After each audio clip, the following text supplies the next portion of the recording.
আসসালামু আলাইকুম। আশা করি তোমরা সবাই ভালো আছো। গতকালকে আমরা বিভাজ্যতা নিয়ে ভিডিও করেছিলাম। আজকে তারপরে যে উদাহরণটা আছে আমাদের উদাহরণ 1, এটা নিয়ে আমরা এগোবো। অনেকে এই উদাহরণ 1 নম্বরকে খুবই ভয় পায়, দেখে মনে হয় যেন কি না কি অঙ্ক। আসলে ভয় না, যতটা বাইরে থেকে মনে হয় যে খুবই ভয়ঙ্কর অঙ্ক, অনেক বড়।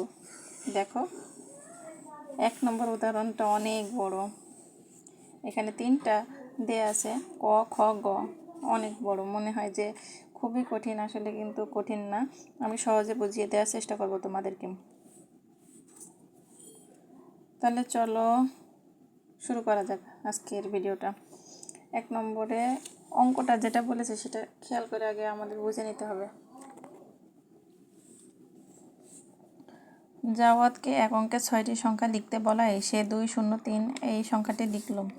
জাওয়াদকে এত লিখে বলল এমন কিছু অঙ্ক যা ড্যাশ চিহ্নিত স্থানে বসালে প্রতি ক্ষেত্রে গঠিত সংখ্যা 3 দ্বারা বিভাজ্য হয়। মূল অঙ্কটুকু এতটুকু না।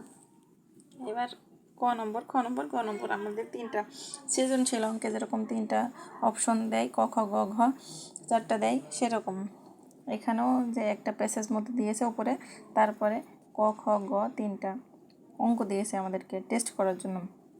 তাহলে খেয়াল করতে হবে যে ক নম্বর আমাদের কি বলছে। প্রথমে জাওয়াদের লেখা সংখ্যাগুলো থেকে মৌলিক সংখ্যাগুলো আলাদা করে সংখ্যাগুলোর মৌলিক সংখ্যা হওয়ার কারণে লেখো। তাহলে আমরা একটা খাতা নেই।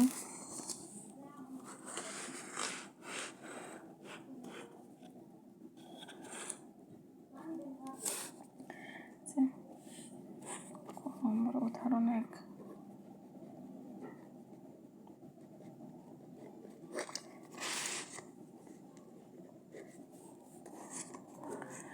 জাওয়াদের লেখা সংখ্যাগুলো থেকে মৌলিক সংখ্যাগুলো আলাদা করতে হবে। তাহলে জাওয়াদের লেখা অঙ্কগুলো আমরা আগে দেখি কি কি। 2 0 3 8 7 4 অঙ্কগুলো এইগুলো। এখান থেকে মৌলিক সংখ্যাগুলো কোনগুলো সেগুলো আমাদের বের করে নিতে হবে। আমরা জানি কি 2 কিন্তু মৌলিক সংখ্যা। কোনগুলো মৌলিক সংখ্যা সেগুলো আমরা দেখি। প্রথমে 2 মৌলিক সংখ্যা, 3 মৌলিক সংখ্যা, 7 মৌলিক সংখ্যা। তাহলে মৌলিক সংখ্যাগুলো কোনগুলো? সংখ্যাগুলো এখানে 2 3 এবং 7। কী জন্য মৌলিক সংখ্যা? আমরা যদি মৌলিক সংখ্যার সংজ্ঞায় আরেকবার ফিরে যাই, মৌলিক সংখ্যা সেগুলোই যেগুলোর গুণফল 2 গুণ 1 সমান 2 হয়, 3 সমান 3 গুণ 1 মানে সেই সংখ্যাটি এবং 1, এই দুইটা সংখ্যা ছাড়া এর বিভাজ্য সংখ্যা নেই কোনো, সেগুলোই হচ্ছে মৌলিক সংখ্যা। 7 ঠিক একই রকম, 7 গুণ 1 সবার ক্ষেত্রেই কিন্তু এই 1 আছে, সবার ক্ষেত্রেই কিন্তু 1 আছে, এবং যে সংখ্যা সেই সংখ্যা। এখানে 2 আছে, তাহলে 2ও আছে এবং 1 আছে। এখানে 3 আছে এবং 1 আছে। 7 আছে এবং 1 আছে। তাহলে মৌলিক সংখ্যার যে সংখ্যা আমরা পড়েছিলাম যে সেই সংখ্যা এবং 1, এই দুইটা বিভাজ্য সংখ্যা ছাড়া আর কোনো সংখ্যা থাকবে না, বিভাজ্য সংখ্যা থাকবে না, তাহলে সেগুলো মৌলিক সংখ্যা। তাহলে আমরা এই অঙ্কগুলোর মাঝে মৌলিক সংখ্যা কোন 3টা পেয়ে গেলাম, 2 3 7। এখন বলছে যে মৌলিক সংখ্যাগুলো আলাদা করে সংখ্যাগুলোর মৌলিক সংখ্যা হওয়ার কারণ কি। তাহলে তো আমি তো বলেই দিলাম, ব্যাখ্যা করেই দিলাম। ব্যাখ্যায় যে পাশে যেরকম করে বললাম একটু বিস্তারিত বললে হয়ে গেল অঙ্ক। এবার খ নম্বর।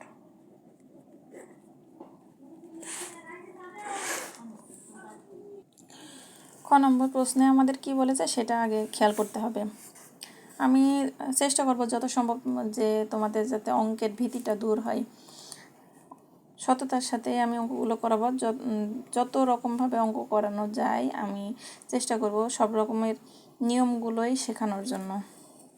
একটা হোম টিউটর যেভাবে শেখায় আমি সেভাবেই চেষ্টা করব তোমাদেরকে এগুলো শেখানোর জন্য।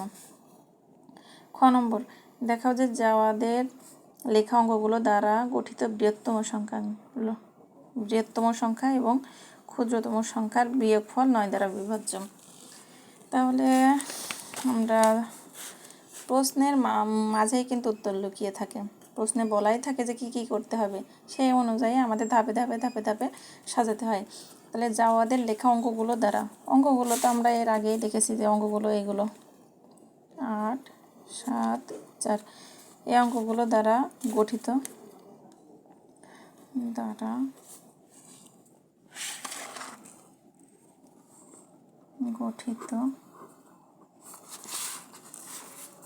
বৃহত্তম সংখ্যা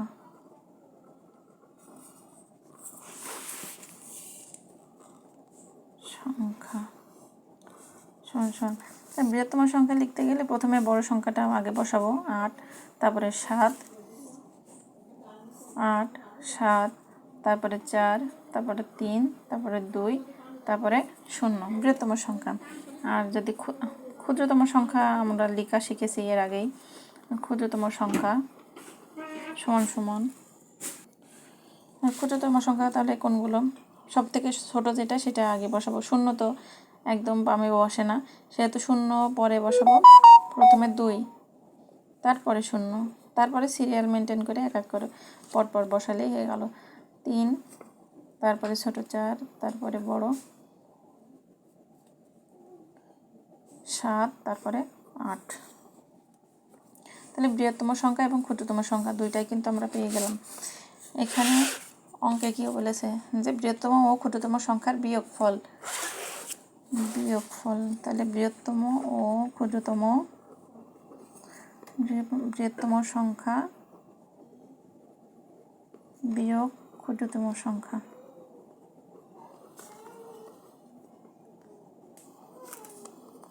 বৃহত্তম সংখ্যা কোনটা পেয়েছি আমরা, এইটা লিখবো এখানে।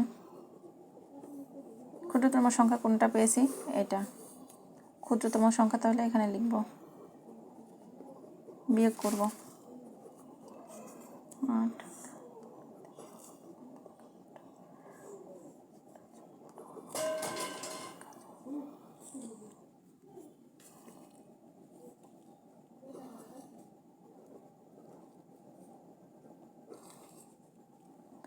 তাহলে বিয়োগফল আমরা কত পেলাম, 67 একক দশক শতক হাজার অযুত লক্ষ 6,70,842।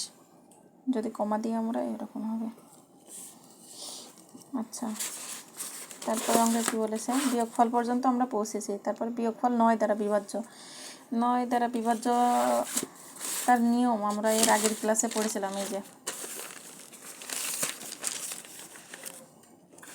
9 দ্বারা বিভাজ্য সংখ্যা কিভাবে আমরা বের করব। 9 দ্বারা বিভাজ্য, প্রথমে যে সংখ্যাগুলো থাকবে সেগুলো যোগ করব, যোগ করে তারপরে 9 দ্বারা ভাগ করব। যদি মিলে যায় তাহলে 9 দ্বারা বিভাজ্য সেই সংখ্যাটা। এক্ষেত্রেও একই রকম, সংখ্যাগুলোর যোগফল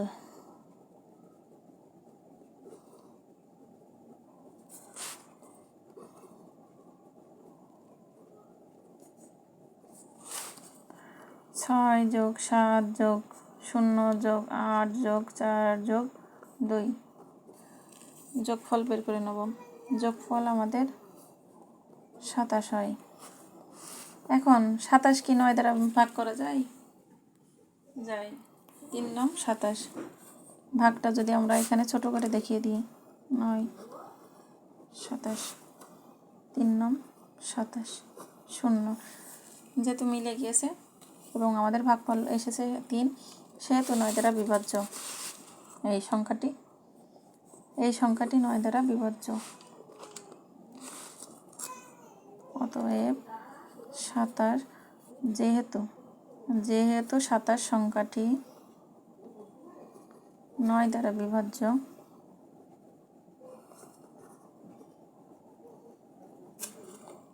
সুতরাং 6, 7, 0, 8, 4, 2 সংখ্যাটিও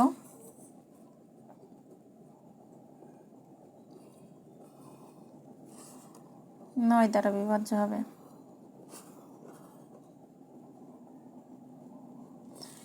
কি সহজ না অঙ্কটা? আমার তো মনে হয় খুবই সহজ লাগার কথা। এখন শুধু গ নম্বরটা বাকি আছে আমাদের।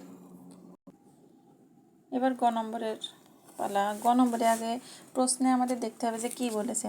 এই যে খালি খালি জায়গা রয়েছে, খালি চিহ্নিত স্থানে, এই স্থানে কোন কোন অঙ্ক বসবে তা আমাদেরকে নির্ণয় করতে হবে। এই যে অঙ্কে আমাদের প্রথমে যে 47 5 দিয়ে একটা কি শূন্য স্থান বসিয়ে দিয়েছে, এই জায়গাটাতে কি বসবে সেটা আমাদেরকে চিহ্নিত করতে হবে। প্রশ্নটা যদি আমরা আর একটু খেয়াল করি, জাওয়াতকে এত লিখে বলল এমন কিছু অঙ্ক যা ড্যাশ চিহ্নিত স্থানে বসালে প্রতি ক্ষেত্রে গঠিত সংখ্যা 3 দ্বারা বিভাজ্য। 3 দ্বারা বিভাজ্য সংখ্যা হবে, তাহলে এখানে এমন একটা সংখ্যা থাকবে যেটা আমাদের 3 দ্বারা বিভাজ্য হয়।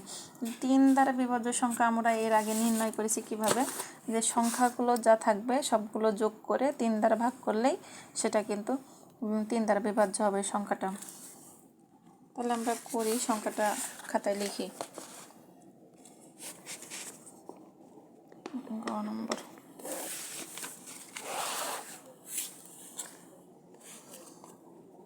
সংখ্যাটা হলো 4 7 5, এখানে শূন্য স্থান, এখানে 2। তাহলে সংখ্যাগুলো যদি আমরা আগে যোগ করি, 4 যোগ 7 যোগ 5 যোগ 2, যেহেতু আমাদের খালি ঘরের সংখ্যাটা জানা নেই সেহেতু আমরা খালি ঘর বাদেই যোগ করব। তাহলে কত হচ্ছে, 4 আর 7 কত হয়, 4 আর 7 11, 11 আর 5 16, 16 আর 2 18। তাহলে 18 সংখ্যাটি 3 দ্বারা বিভাজ্য, 3 ছক 18 আর বিভাজ্য 3 ছক 18। আচ্ছা, শূন্য স্থান বাদে কিন্তু আমাদের এই উত্তরটা এসেছে 18। তাহলে শূন্য স্থানে কত বসবে, এমন একটা সংখ্যা আমাদেরকে নিতে হবে যেটা নিলে 3 দ্বারা বিভাজ্য হবে। এখন বোঝানোর জন্য একটু বড় করছি, তাছাড়া কিছুই না। 2, যদি আমরা এই জায়গায় 1 নিই তাহলে কত হচ্ছে সংখ্যাটা, 4 যোগ 18 আর 1 19, 19 কি 3 দ্বারা বিভাজ্য না। তাহলে এখানে সর্বনিম্ন, তাহলে যদি শূন্য নিই তাহলে সেই 18ই কিন্তু হচ্ছে, তাহলে কিন্তু 3 দ্বারা বিভাজ্য হবে। তাহলে সংখ্যাটি যদি এরকম হয়, 4 যোগ 7 যোগ 5 যোগ 0 যোগ 2, এখানে কিন্তু 18 হয়। এই সংখ্যাটাও 3 দ্বারা বিভাজ্য, 3 দ্বারা বিভাজ্য।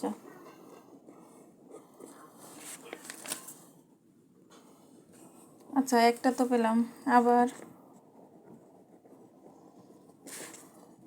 আবার যদি শূন্য স্থানে যদি 3 বসাই, 4 যোগ 7 যোগ 5 যোগ 3 যোগ 2, যদি সংক্ষেপে করি আমরা, যোগফল কিন্তু এখানে 18 পেয়েছি, 18 যোগ 3 যদি করি তাহলে কত আসছে, 21। 21 সংখ্যাটা 3 দ্বারা বিভাজ্য, বিভাজ্য 3 7 21। তাহলে এই শূন্য স্থানে কিন্তু একটা সংখ্যা পেলাম আমরা 3। আচ্ছা,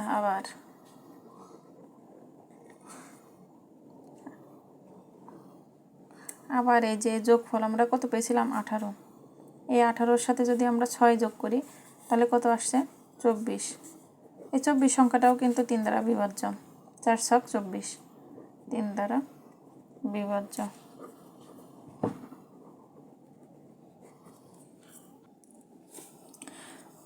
তাহলে 24 সংখ্যাটা 3 দ্বারা বিভাজ্য, 3 8 24। ঠিক একই রকম আবার 18 যোগ 9 যদি দিই তাহলে কত আসছে আমাদের, 27। এটাও 3 দ্বারা বিভাজ্য, 3 9 27। তাহলে প্রতি ক্ষেত্রে 0 3 6 9 এই সংখ্যাগুলো যদি আমরা যে কোনো অঙ্কগুলোর যে কোনোটি বসালে প্রতি ক্ষেত্রে গঠিত সংখ্যায় 3 দ্বারা বিভাজ্য হবে। প্রশ্নে আমাদের যা রয়েছে, যে বক্স চিহ্নিত স্থানে কোন কোন অঙ্ক বসবে তা নির্ণয় করে। তাহলে এই সংখ্যাগুলো উত্তর খালি ঘরে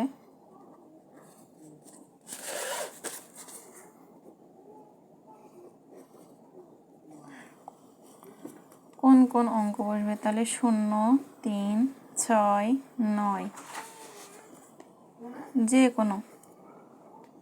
যে কোনো অঙ্ক বসালেই